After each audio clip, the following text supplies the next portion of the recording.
Nous sommes dimanche 9 février et vous êtes là où il faut. RTI 1, la chaîne qui rassemble. Bonjour, bienvenue. Le sommet de l'Union africaine se tient ce dimanche à Addis Abeba en Éthiopie. Thème choisi cette année, faire taire les armes. Hier samedi, s'est tenu un forum de haut niveau sur la mise en œuvre de l'agenda 2063 de l'Union africaine et le président Alassane Ouattara en était le principal intervenant. À suivre en tout début de journal. 1000 jeunes d'Abobo exerçant entre autres dans l'artisanat, l'élevage ou l'agriculture viennent de recevoir des chèques d'une valeur globale de 512 millions de francs CFA pour le financement de leurs activités. Des chèques qui leur ont été remis par le ministre Mamadou Touré en présence du maire de la commune, Ahmed Bakayoko. Environ 7 millions d'électeurs sont appelés aux urnes ce dimanche au Cameroun pour les élections législatives et municipales. Les autorités et le pouvoir, le parti au pouvoir ont un double intérêt à vouloir éviter une forte abstention. D'abord, limiter l'impact du boycott MRC sur la légitimité du scrutin, mais aussi essayer de montrer que la situation sécuritaire serait désormais sous contrôle. Un décret relatif à la formation professionnelle par apprentissage a été pris en février 2019, le 6 février précisément. Qu'est-ce que l'apprentissage? Que dit clairement le décret? Quels en sont les enjeux pour la Côte d'Ivoire, pour les jeunes et quel est son cadre fonctionnel? Aujourd'hui, nous avons décidé de vous en dire plus. Le magazine du dimanche y sera donc consacré. Nous avons invité M. Thio Nangaluru, le directeur de l'apprentissage et de l'insertion professionnelle. Bonjour M. Thio. Bonjour M. Hamza Diaby. Bienvenue sur notre plateau. Merci beaucoup. Je vous retrouve dans 30 minutes exactement. Le temps pour moi de terminer le journal. Merci beaucoup. À tout à l'heure, M. À tout à l'heure, Diaby. Le traditionnel sommet de l'Union africaine se tient ce dimanche au siège permanent de l'organisation panafricaine en Éthiopie, en présence d'une quarantaine de dirigeants. Un sommet essentiellement consacré à des questions de sécurité.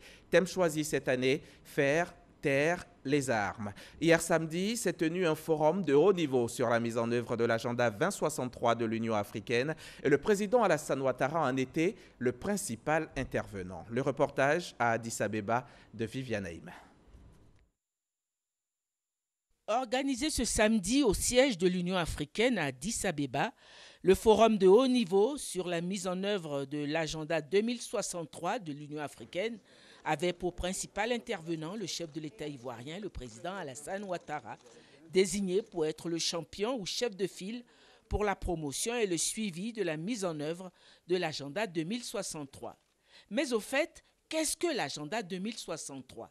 Il s'agit du plan de développement visant à transformer l'Afrique en une puissance mondiale, plan que les pays au sein de l'Union africaine se sont engagés dans leur ensemble lors du 24e sommet de l'Union africaine, à mettre en œuvre.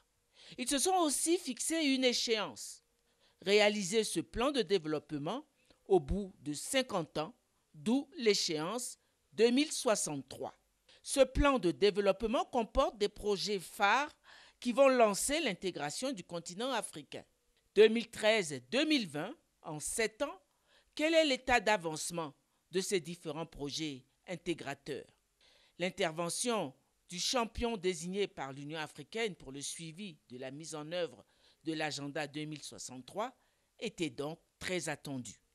Devant un parterre composé de décideurs politiques et de hauts responsables de l'organisation panafricaine, le chef de l'État ivoirien a fait un exposé très documenté sur l'état actuel de la réalisation des différents projets et les difficultés rencontrées. Mon second rapport sur le suivi de la mise en œuvre de l'agenda 2063 et de son premier plan décennal 2014-2023 a été préparé à partir des rapports nationaux de 31 États membres et de 6 communautés économiques régionales. Ce rapport est le fruit du processus de mise en œuvre du cadre de suivi et évaluation harmonisé au sein des États membres. Il souligne les progrès et les résultats enregistrés ainsi que les défis à relever dans les domaines prioritaires. Il propose des recommandations pour accélérer la dynamique enclenchée afin de parvenir à la réalisation de 7 grandes aspirations et des 20 objectifs stratégiques que l'Afrique s'est fixés. On a réalisé des progrès notables dans la mise en œuvre de certains projets phares qui ne doivent pas masquer les retards enregistrés dans la concrétisation de plusieurs d'entre eux. Ainsi, l'accélération de la mise en œuvre de la zone de libre-échange continentale africaine à la suite des décisions du sommet extraordinaire de Niamey en juillet 2019 est un réel motif de satisfaction pour nous tous. Seule l'unité de l'Afrique permettra à notre continent de faire efficacement face aux grands défis des échanges commerciaux mutuellement enrichissants et de contribuer à redéfinir un mutualisme plus équitable. Au niveau du passeport africain et de la libre circulation des personnes, 32 États membres ont signé le protocole instituant la communauté économique africaine pour le droit de séjour, le droit d'établissement et la libre circulation des personnes. Toutefois, à ce jour, un seul État membre, le Rwanda, l'a ratifié. De plus, les directives relatives à la conception, à la production et à la délivrance du passeport africain ont été approuvées par l'Assemblée de l'Union africaine en février 2019. En ce qui concerne le réseau panafricain des services en ligne ou universités virtuelles en ligne, les efforts conjugués des pays membres ont permis à plus de 22 000 étudiants d'obtenir des diplômes dans diverses disciplines de premier cycle et de cycle supérieur. Excellences, Mesdames et Messieurs, à mi-parcours de la mise en œuvre du premier plan décennal, il apparaît de plus en plus certain que la transition vers l'Afrique que nous voulons est réalisable. Excellences, Mesdames et Messieurs, la réalisation de l'agenda 2063 est confrontée à plusieurs défis que nous devons ensemble relever.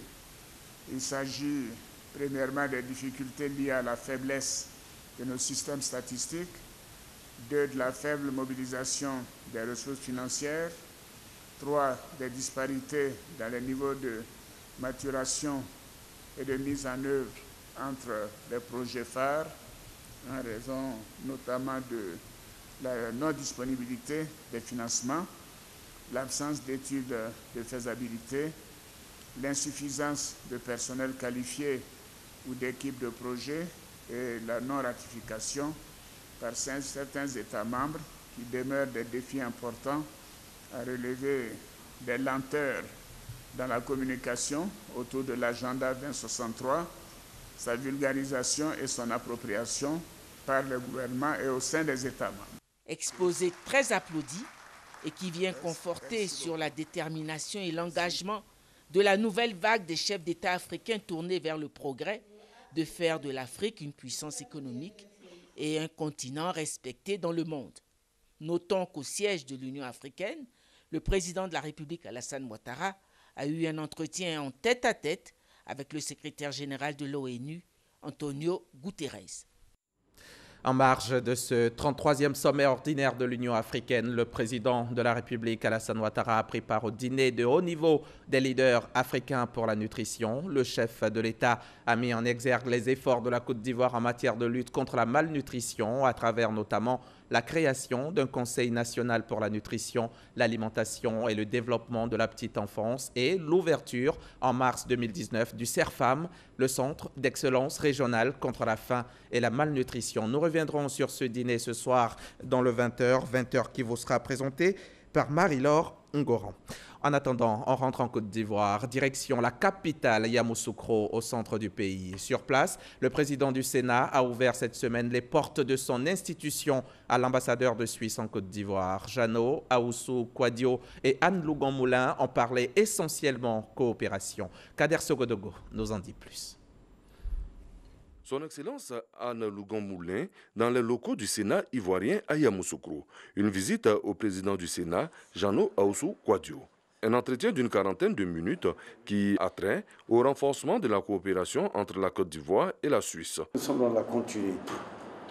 Dans la continuité, la belle et grande coopération entre la Suisse et la Côte d'Ivoire, dont l'initiateur premier le président Félix Houphouët-Boigny, qui depuis toujours a pris pour modèle de développement, modèle d'équilibre social et de cohésion sociale la Suisse, qui est certes un pays géographiquement petit, mais grand par le type de modèle que la Suisse a toujours donné à l'humanité. Yamoussoukro, pour moi, c'est aussi la première fois que je me rends ici. C'était important que je vienne dans la capitale politique, également voir la basilique. Et en effet, on a des relations qui sont marquées par la stabilité, la confiance et l'amitié entre nos deux pays. Et c'est ça qu'on veut tous poursuivre et qui a été réitéré durant cet entretien excessivement chaleureux. Les relations diplomatiques entre la Côte d'Ivoire et la Suisse sont vieilles de 58 ans. Elles sont intenses dans les domaines de la formation, de la culture et de l'économie. Le prince Édouard d'Angleterre, lui, a séjourné récemment en Côte d'Ivoire en vue de prendre part à la cérémonie officielle de remise de médailles d'or à une soixantaine de jeunes, des jeunes récipiendaires du mérite international de la jeunesse. Sur son agenda était aussi marquée une visite à l'université Félix Houphouët-Boigny d'Abidjan. Cela pour s'imprégner du dispositif d'échange entre étudiants ivoiriens et britanniques dans le cadre de l'apprentissage de la langue anglaise. Le compte-rendu de Didier Nguessan. L'université Félix Houphouët-Boigny reçoit le prince Édouard d'Angleterre. Au menu de cette visite, échange avec les étudiants de la faculté d'anglais sur la culture britannique. Étudiants ivoiriens et britanniques échangent par vidéoconférence sur la plateforme Bilay Connect Online.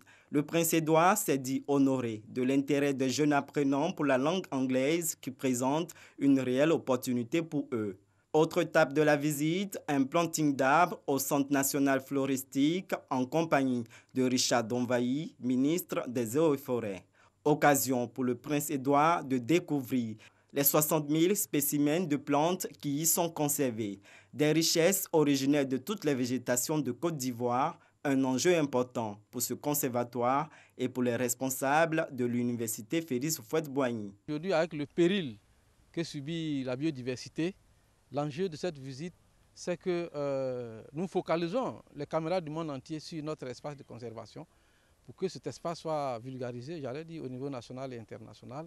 Et certainement, ça va nous permettre de tisser des collaborations qui vont nous permettre d'améliorer notre plateau technique de conservation de la biodiversité. Le planting d'un arbre symbolique, très très important en Côte d'Ivoire, qui est en voie d'extinction, mais qu'on cherche à renouveler, à ressusciter et à pérenniser. L'université Félix Houphouët-Boigny a déjà beaucoup de partenariats avec les universités anglaises. Donc, c'est une continuité. Cette stèle immortalise le passage du prince Édouard à l'université Félix Houphouët-Boigny. Ils sont au nombre de 1000, ces jeunes auto-entrepreneurs de la commune d'Abobo qui viennent de recevoir des chèques d'une valeur globale de plus de 500 millions de francs CFA pour le financement de leurs activités. C'est dans le cadre de la mise en œuvre de l'axe 4 du programme social du gouvernement. Ils sont commerçants, éleveurs, artisans, agriculteurs et leur particularité, c'est qu'ils étaient tous inscrits à l'agence Emploi Jeunes. Et aujourd'hui, ils sont financés. Témoignage Didier Nguessan. Commune d'Abobo, plusieurs commerces de détail sont détenus par des jeunes. Pour le développement de ces activités, 1000 jeunes bénéficient d'un appui financier de la part du ministère de la Promotion de la Jeunesse et de l'Emploi des Jeunes. Montant total, 512 820 000 francs CFA. Nous les jeunes d'Abobo, nous les jeunes bénéficiaires, nous allons investir dans les vrais business pour avoir de bons bénéfices, pour pouvoir rembourser ça, pour que nos petits frères qui sont derrière nous puissent en avoir aussi. Le ministre Mamadou Touré passe en revue la panoplie de programmes en faveur de l'insertion socio-professionnelle des jeunes. Nous avons le développement des compétences qui permet d'améliorer l'employabilité des jeunes. Nous avons aussi le programme en apprentissage. Et ce programme permet, dès ce mois de février, de recruter 5000 jeunes. Mais 5000 autres jeunes qui le seront à travers la direction de la formation professionnelle. Donc au total, 10 000 jeunes. Lorsque nous avons lancé ce programme, on a dit à des jeunes que c'est du pipeau, que c'est parce qu'il y a une élection présidentielle et qu'on prend leur nom, en réalité il n'y aura rien derrière. Est-ce que ce qui a été dit est vrai?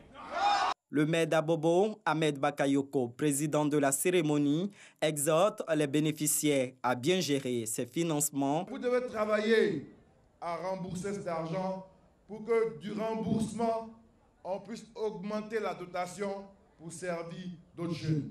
Ne sous-estimez pas ces 400 000, ces 500 000, c'est 1 million qu'on vous donne. C'est un véritable trésor pour vous. Le maire d'Abobo a fait plusieurs dons en numéraire de 2 200 000 francs CFA aux couches sociales présentes à la cérémonie. En juin 2020, 4 141 autres jeunes d'Abobo bénéficieront de financements estimés à plus d'1,8 milliard de francs CFA.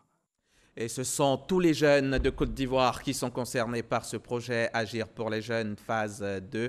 Après Abobo, 970 jeunes de Bouaké, également porteurs de projets, ont eux aussi reçu de quoi financer leurs activités génératrices de revenus. Des chèques d'un montant global de 497 millions de francs CFA leur ont été remis par le ministre Mamadou Touré en présence d'autres membres du gouvernement et de notre reporter Kader Sogodogo de la station régionale RTI Bouaké. Le boulevard du carnaval de Bouaké est noir de monde. La région de Bouaké, dans toute sa diversité, est sortie pour accueillir le programme Agir pour les jeunes qui, dans sa phase 2, attribue un financement global de 497 435 400 francs CFA à 970 jeunes porteurs de projets, dont 353 femmes. L'engagement du gouvernement ivoirien à faire reculer le chômage des jeunes est en action. J'ai entendu le secrétaire exécutif d'un parti politique dire que les jeunes qui reçoivent les chèques doivent justifier de leur carte de militant du RHDP. Est-ce qu'on vous a demandé votre carte de militant avant de vous financer? Est-ce qu'on vous a demandé votre origine politique, ethnique avant de vous financer? Est-ce qu'on vous a demandé votre religion avant de vous financer? L'égalité de chance est le credo du gouvernement, du président Alassane Ouattara et du Premier ministre Amadou Gon Coulibaly. Lorsque des dispositifs se mettent en place, levez-vous, allez tester le dispositif. Des jeunes qui, à travers des projets individuels ou collectifs, vont booster l'agriculture, le commerce, l'artisanat et les services dans le Bouaké. Une occasion également de sortir des vicissitudes de la vie. Ça va nous permettre de développer nos activités, de aussi relancer un peu le secteur économique de la ville. Et nous disons merci au gouvernement de la Côte d'Ivoire. Au nom des cadres de Bouaké, c'est le ministre de la Communication et des Médias qui avait à ses côtés les ministres Amadou Koné et Jean-Claude Kouassi qui a traduit la reconnaissance de tout le Bouaké au gouvernement. Bouaké est redevable en tout mot au président Alassane Ouattara. Son amour pour les jeunes de Bouaké n'est pas à compter. Bouaké est la 10e étape du programme Agir pour les jeunes. Cette deuxième phase va coûter environ 11 milliards de francs CFA à répartir entre 19 500 jeunes sur toute l'étendue du territoire national. Un bonheur total donc pour ces jeunes qui réalisent ainsi leurs rêves. C'est un début d'année heureux également pour les travailleurs du secteur privé en Côte d'Ivoire. Depuis le 30 janvier dernier, leurs primes mensuelles de transport sont revalorisées à travers un arrêté qu'a pris le ministère de l'Emploi et de la Protection sociale. Nous avons souhaité avoir leurs impressions. Notre reporter Grace Kando a donc rencontré des travailleurs, des employeurs et même les organisations syndicales. Comment cette nouvelle est accueillie par chacun d'eux? La réponse maintenant. Les primes mensuelles de transport allouées aux travailleurs du secteur privé revalorisées. Ceux exerçant dans le district d'Abidjan ont désormais 5 000 en plus. De 25 000 francs CFA, ils passent à 30 000 francs CFA. Les travailleurs de la ville de Bouaké ont connu une augmentation de 3 000 francs CFA. Ils ont une prime de transport de 24 000 francs CFA contre 21 000 francs CFA auparavant. Et les autres villes, 20 000 francs CFA au lieu de 17 000 francs CFA. Un tour dans cette entreprise chargée de travaux électriques pour constater l'effectivité de cette mesure. Ce mois de janvier, le salaire a connu un changement au niveau de la prime du transport. Un plus pour le salarié, pour l'encourager. Dans une société, il faut que le travailleur puisse vraiment se sentir à l'aise. Donc chaque décision qui est prise, qui est de nature à pouvoir arranger le travailleur, nous, on ne peut que saluer cela. Nous sommes partenaires du gouvernement. Nous faisons partie des acteurs du pays.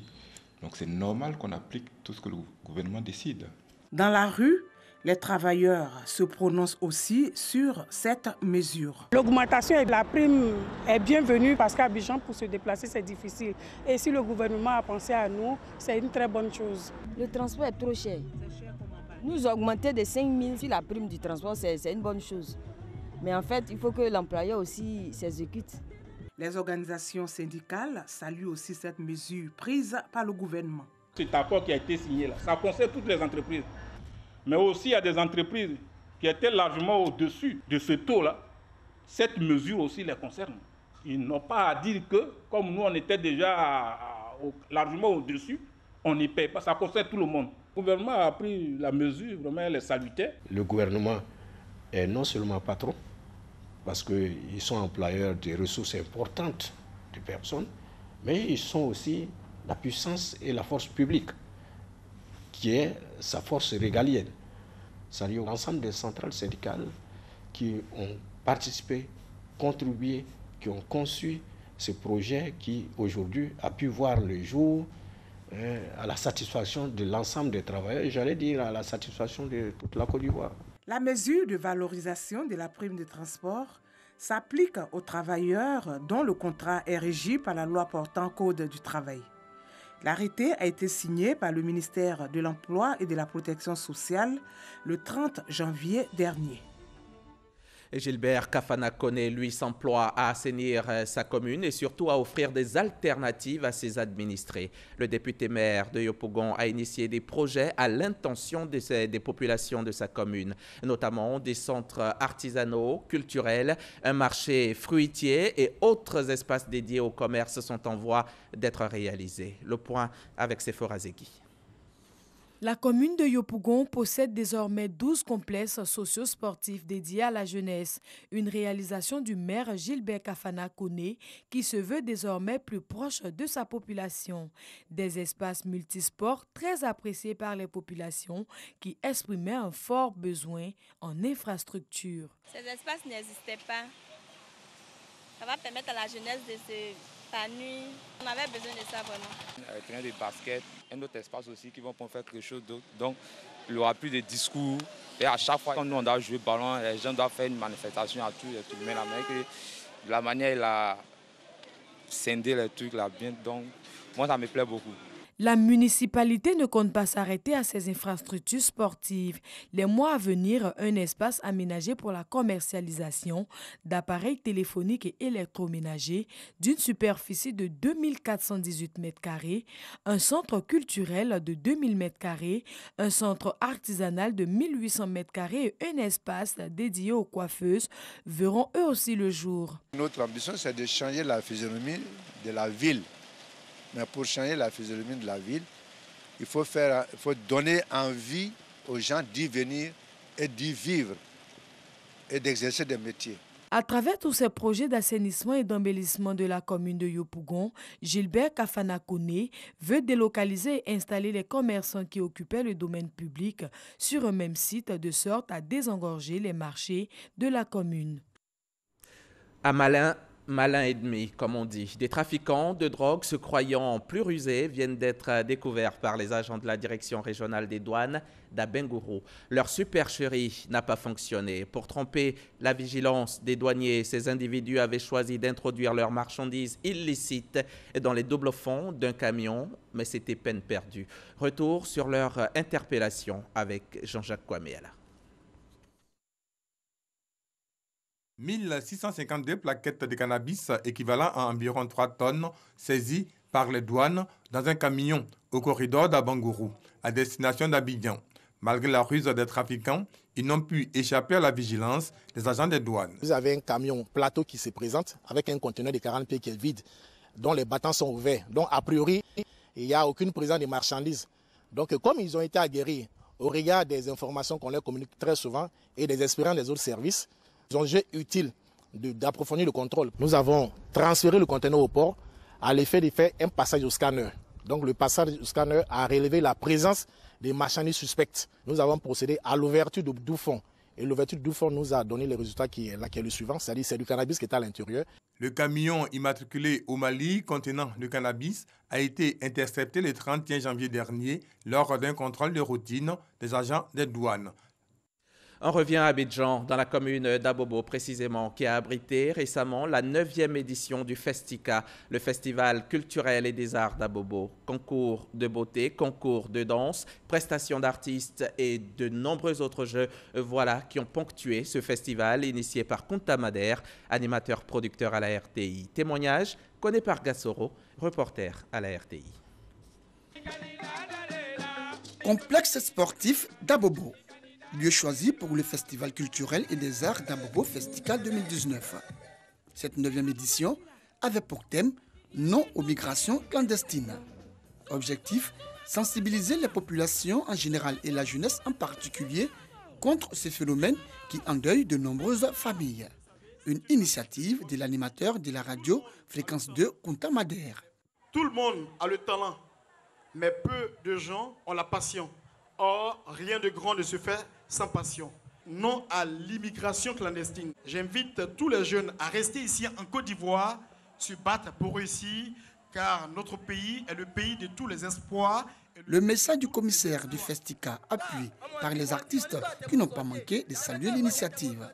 Il y en a qui sont là-bas, ils veulent revenir.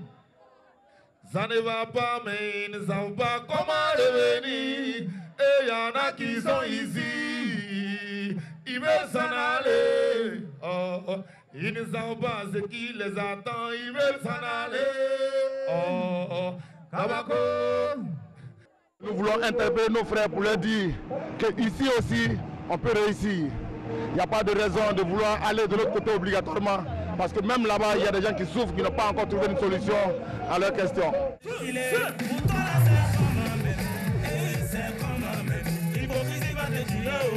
Les populations, elles, ont communié avec leurs artistes préférés.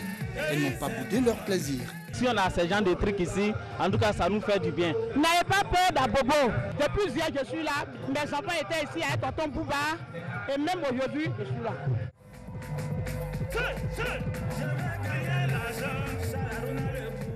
Comme les années précédentes, cette année encore, le Festika a vu la participation du conseil municipal avec à sa tête le maire Ahmed Bakayoko, représenté à cette cérémonie par ses plus proches collaborateurs.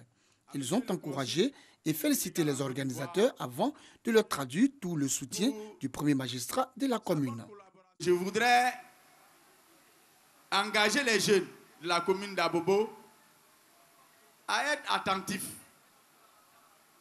aux poèmes que vos camarades jeunes élèves ici sont venus dire, mais surtout attentifs à ce thème de l'immigration clandestine pour dire que l'Eldorado, c'est la Côte d'Ivoire, c'est ici, c'est à Abobo.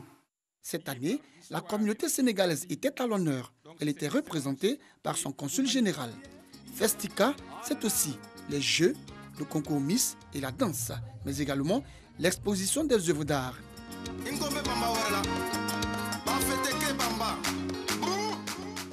Allons au Cameroun. Auprès de 7 millions d'électeurs sont appelés aux urnes ce dimanche pour les élections législatives et municipales. Une partie de l'opposition a appelé à boycotter ces élections. Les électeurs seront-ils plus nombreux cette fois? Les autorités l'assurent. Plusieurs observateurs en doutent, sachant que les séparatistes ont imposé plusieurs jours de ville morte, menaçant de représailles ceux qui iraient voter et que l'ONG Amnesty International a alerté ces derniers jours sur une flambée de violence à l'approche du scrutin.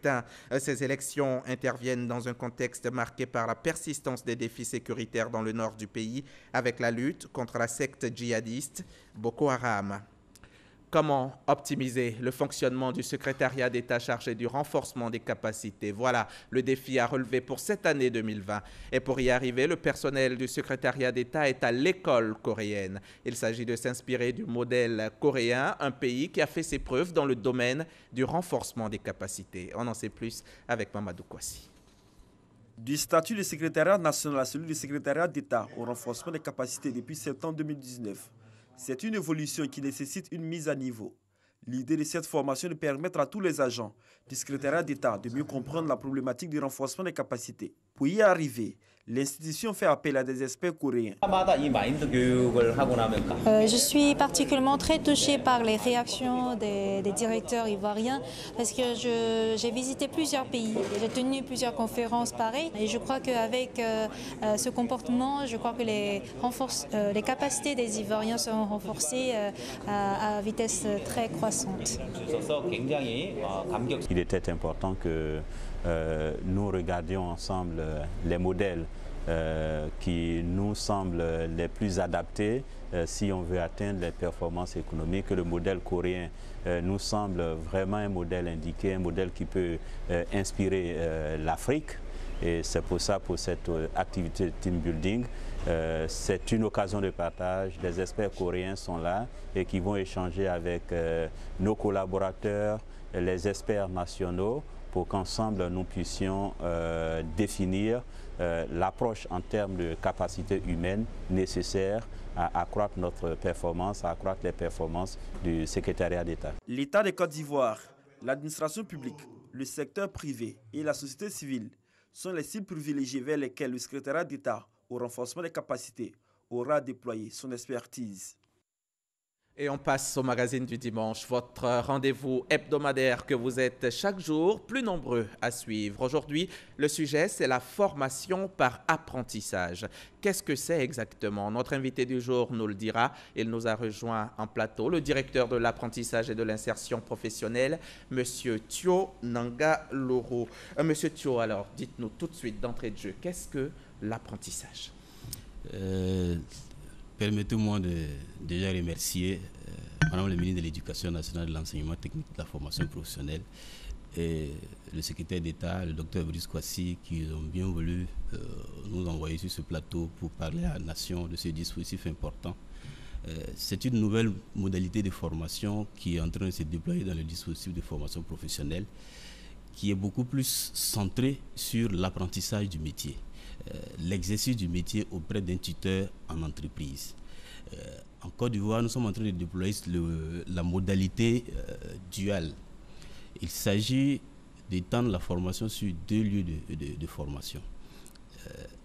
Une partie de la formation se fait dans le centre de formation pour acquérir les compétences générales, la formation complémentaire théorique et les connaissances technologiques. Et la seconde partie se déroule auprès d'un tuteur, d'un maître d'apprentissage dans une entreprise pour exercer effectivement le métier, acquérir les compétences, avoir un vécu d'entreprise et une expérience professionnelle. Et tout ce dispositif se met en place pendant le processus de formation. En Côte d'Ivoire, il y a une répartition de temps qui a été faite selon le décret qui a été pris. Le temps de formation, oui, c'est ça, 75% de formation pratique. Exactement. D'accord. Auprès du maître d'apprentissage, l'apprenti, l'élève que nous appelons apprenti, à 75% qui est consacré à l'exercice du métier en entreprise dans l'unité de production. Ce qui constitue en même temps pour lui une expérience professionnelle.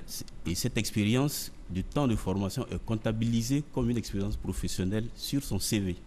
Ce qui règle la question de l'expérience professionnelle qui est souvent demandée aux primo-demandeurs d'emploi. Donc c'est une des formations du type formation insertion et c'est une formation du type partenariat public-privé puisque l'État et le secteur privé et le milieu productif se mettent ensemble pour former l'apprenti, pour lui inculquer à cet apprenti tout ce qu'il y a comme compétences nécessaires pour exercer en milieu professionnel. C'est vraiment un avantage pour l'entreprise qui a le lead sur cette formation qui, en recevant l'apprenti, avec 75% de son temps en entreprise, lui inculque sa vision, bien sûr, son éthique, son règlement intérieur, ce qui fait que l'apprenti qui est formé a tout ce qu'il y a comme besoin de l'entreprise, ce qui réalise réellement la question de l'adéquation formation-emploi qui est souvent demandée à notre système de formation professionnelle. Et bien sûr, 25% du temps restant, c'est à l'école. C'est à l'école auprès d'un enseignant qui prend le temps d'inculquer à l'apprenti tout ce qu'il y a comme connaissances technologiques. Et puis la première découverte du métier, du milieu professionnel, des ateliers et de la formation. Donc voici un peu ce que c'est que l'apprentissage. Le décret a été pris en février l'année dernière. Oui. Février, voilà, juste un an. Donc c'est tout récent, c'est nouveau ici en Côte d'Ivoire. C'est un dispositif qui n'est pas forcément nouveau, puisqu'il a existé en Côte d'Ivoire avec une agence d'exécution qui le faisait sous forme pilote. Aujourd'hui, dans le cadre du programme social du gouvernement, l'État de Côte d'Ivoire a pris ce décret qui est l'un des premiers textes signés par le président de la République dès que le programme social du gouvernement a été institué. Vous savez que l'année 2019 et l'année 2020, ces 2 années ont été décrétées les années du social. Bien sûr. Et vous voyez que le décret a été signé le 6 février, c'est-à-dire juste 2 mois après que ces 2 années soient décrétées. Oui. Cela dénote de l'importance que le président de la République, son Excellence Alassane Ouattara, accorde à ce dispositif en faveur de l'amélioration des compétences de l'employabilité des jeunes en Côte d'Ivoire. C'est vraiment un aspect important. Qui peut être apprenti? Ce dispositif vient régler un certain nombre de déficits qu'on peut dire. Vous avez une frange de la population qui sont en abandon scolaire. Et les études ont relevé qu'il y a près de 400 000 jeunes en 2016 qui quittent chaque année le système scolaire du premier cycle jusqu'au second cycle sans qualification, sans diplôme. Ce dispositif est ouvert à toute cette jeunesse. Vous avez aussi cette grande frange de la population qui est en train d'exercer le métier déjà dans le secteur informel et qui n'a pas la possibilité de venir dans le mécanisme de formation professionnelle pour venir se former, pour venir renforcer leurs compétences, pour mieux structurer leur activité de production dans ce secteur. Ce dispositif est ouvert à toute cette frange de la population. Et effectivement, ce dispositif est encore ouvert à toute cette jeunesse qui est à la demande de l'exercice des métiers en Côte d'Ivoire. Et voici un peu cette frange. C'est quoi les enjeux, on va dire? Les enjeux pour la Côte d'Ivoire, les enjeux pour les jeunes?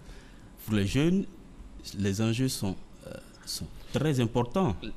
Ceux qui sont en quête d'emploi, bien sûr, évidemment, ils auront toute cette leur premier emploi. jeunesse qui est en quête d'emploi, à travers cette formation, vous vous retrouvez en train de faire une expérience, de vous donner une expérience professionnelle immédiatement pendant le processus de formation. Après, il va falloir qu'ils cherchent du travail, n'est-ce pas? Vous ne les aidez pas à trouver du travail. Vous les formez normalement comme il faut, mais après, il faut qu'ils cherchent du travail. Non, il faut dire que l'apprenti a un statut de personne insérée, puisque avec l'entreprise, il y a un contrat d'apprentissage qui est signé, ce qui lui donne une expérience professionnelle. Oui, ça c'est l'expérience. Ça c'est la première des choses. Et ce dispositif, l'apprentissage a cette particularité que le taux d'insertion après la formation est l'un des plus élevés au monde. Plus de 60% des apprentis sont gardés par leur entreprise. C'est ce que je viens de vous dire. Une entreprise qui a contribué à former un apprenti le garde. 60%. Et en plus, et même ceux qui ne sont pas gardés, l'expérience a prouvé que ce sont des gens qui volontairement veulent s'installer à leur propre compte. Ah oui? Oui. La majorité veulent s'installer à leur propre compte. Donc, il y a le dispositif d'appui, d'aide aux jeunes, développé avec le ministère de la promotion de la jeunesse et de l'emploi jeune, qui va nous appuyer donc pour le volet post-formation de ces jeunes. Les enjeux pour la Côte d'Ivoire? Les enjeux, c'est un outil... Le nombre de chômeurs qui baisse peut-être? Évidemment. C'est important de mettre ce dispositif majeur pour mettre à la disposition de l'État de Côte d'Ivoire des compétences pour ses ambitions. Vous avez tous ces secteurs d'activité qui sont florissants aujourd'hui en Côte d'Ivoire. Il y a beaucoup de compétences qui sont demandées. Le secteur de l'hôtellerie, Abidjan est un hub hôtelier, il est important qu'on puisse développer ces compétences-là dans l'exercice du métier. Ils avaient aujourd'hui le secteur du bâtiment qui est en boom. Donc, on a voulu développer ce dispositif pour en faire un outil à la disposition du gouvernement pour ces grands chantiers, ces grands travaux de l'État de Côte d'Ivoire. Et donc, en contribuant à la réalisation de ces infrastructures importantes de l'État de Côte d'Ivoire, nous faisons de la jeunesse acteur du développement. Ce qui fait que vous allez voir qu'il y a un comité technique d'apprentissage qui est mis en place et qui regroupe la plupart des ministères techniques qui ont des grands chantiers, qui ont des secteurs, des ministères sectoriels que je peux dire, et donc qui ont des activités de grande envergure. Il s'agit ensemble dans ce comité technique créé dans le décret qui a été pris de planifier ensemble tout ce qui a comme orientation stratégique de l'État de Côte d'Ivoire en termes de développement de compétences et de lier ce développement de compétences avec les grands travaux de l'État et en même temps prendre en compte ce besoin d'amélioration de l'employabilité des jeunes. C'est un enjeu majeur et ce dispositif a été taillé pour pouvoir jouer ce grand rôle. Et pour tous ces jeunes qui nous regardent, quels sont les corps de métiers concernés justement par l'apprentissage? Aujourd'hui, les corps, ce sont tous les corps de métiers, comme je le disais tout à l'heure. C'est pourquoi dans ce comité technique, vous avez tous les ministères sectoriels. Vous avez l'hôtellerie dont je viens de parler. Vous avez le bâtiment, vous avez l'industrie, l'agroalimentaire. Et vous avez tout ce qui a comme déjà filière existante dans nos établissements de formation professionnelle. Vous avez encore toutes ces filières et ces métiers. Nous continuons, je dirais, dans le dialogue qui nous a permis de co-construire ce décret, d'adopter ce cadre réglementaire qui est mis. Nous continuons de recevoir les besoins des entreprises en termes de métiers demandés. Vous me permettez de préciser également que ce décret est le fruit d'une négociation, d'un dialogue avec le secteur privé depuis 2018. Et les chambres consulaires, les organisations professionnelles, les organisations patronales et tous les ministères techniques ont contribué à la prise de ce décret. Et dans ce décret, vous trouverez les responsabilités de chacun bien définies et qui permettent d'avoir un cadre consensuel pour combler ce déficit de compétences au niveau de la jeunesse. Justement, à propos de ce décret, parlez-nous des arrêtés d'application. Il y en a 4, je crois. Oui, il y a 4 arrêtés d'application qui ont été pris et qui ont été signés par Madame le ministre de l'Éducation nationale, de l'enseignement technique et de la formation, Madame Kandia Kamara. Il y a un premier décret qui définit l'organisation et le fonctionnement. Un premier arrêté plutôt qui définit l'organisation et le fonctionnement du comité technique d'apprentissage dont j'ai parlé, qui est l'organe de pilotage national, de planification nationale des objectifs de l'État en termes d'apprentissage, et dans lequel tous les acteurs de l'apprentissage se retrouvent pour discuter des orientations à donner et des effectifs annuels qui vont être planifiés. Vous avez le deuxième arrêté qui est signé, a permis ensemble avec les organisations professionnelles et patronales d'avoir un modèle type de contrat, puisque l'apprenti est lié à l'entreprise par un contrat d'apprentissage. Donc nous avons défini un modèle type de contrat. Et le troisième décret, le troisième arrêté que je pourrais dire, a permis de définir les modalités de mise en œuvre de l'apprentissage. Et le quatrième, ce sont les modalités de recrutement des apprentis dans le cadre de l'apprentissage. Et le cadre organisationnel national, dites-nous-en quelque chose. Le cadre au niveau national, comme je te disais, il y a donc tous les acteurs, aussi bien le secteur productif que les établissements. Chacun a son rôle qui est bien défini. Au niveau organisationnel, vous avez donc le comité technique d'apprentissage qui coiffe toutes les instances et qui planifie tout ce qu'il y a comme activité. Et ensuite, dans ce comité technique d'apprentissage, vous avez un secrétariat exécutif qui est chargé donc de l'exécution de toutes les décisions qui sortent de ce comité technique. Et dans les structures de formation, vous avez donc des référents apprentissage qui sont chargés donc du suivi des formations, les centres de formation professionnelle, les lycées techniques, les lycées professionnels, je dirais, les centres, tout ce qui est centre de formation professionnelle publique. L'objectif, c'est que dans ce dispositif, nous puissions couvrir tous les secteurs d'activité. Vous avez le secteur industriel, vous avez le secteur artisanal, qui est un grand pan de nos économies nationales. Vous avez le secteur agricole, où il y a tout un gisement de métiers qui ne sont pas encore couverts par notre système de formation professionnelle. Voici un peu... Et le fonctionnement lui-même, le cadre fonctionnel? Alors, au niveau fonctionnel, vous avez que l'apprenti est inscrit dans un établissement pour faire de la formation, donc pour les formations complémentaires. Et l'apprenti signe un contrat d'apprentissage avec l'entreprise. Auprès de l'entreprise, le responsable de l'entreprise place l'apprenti auprès d'un maître pour apprendre le métier. Et donc, entre ces deux organes, entre ces deux lieux de formation, vous avez donc un ensemble d'outils qui permettent de suivre les allers-retours. Il y a un calendrier d'alternance qui est mis en place, un rythme d'alternance qui peut être de façon consensuelle avec les entreprises. Vous continuez d'exercer votre métier et vous décidez ensemble avec votre patron de, me permettez de finir, de venir à l'école un jour par semaine ou bien une semaine par mois. Donc c'est selon le rythme de l'alternance qui est adopté, où il y a donc un ensemble d'aménagements, d'outils qui permettent de suivre cet apprentissage. Merci. Merci, M. Thio. Et un recrutement exceptionnel de jeunes est prévu. C'est prévu, les choses sont en cours. Le ministre Mamadou Touré le disait tout à l'heure. Il l'a dit à Bobo lors de la remise de chèques aux jeunes. Nous en parlerons certainement en temps venu. Merci, M. Thio. Merci beaucoup, M. Hamza.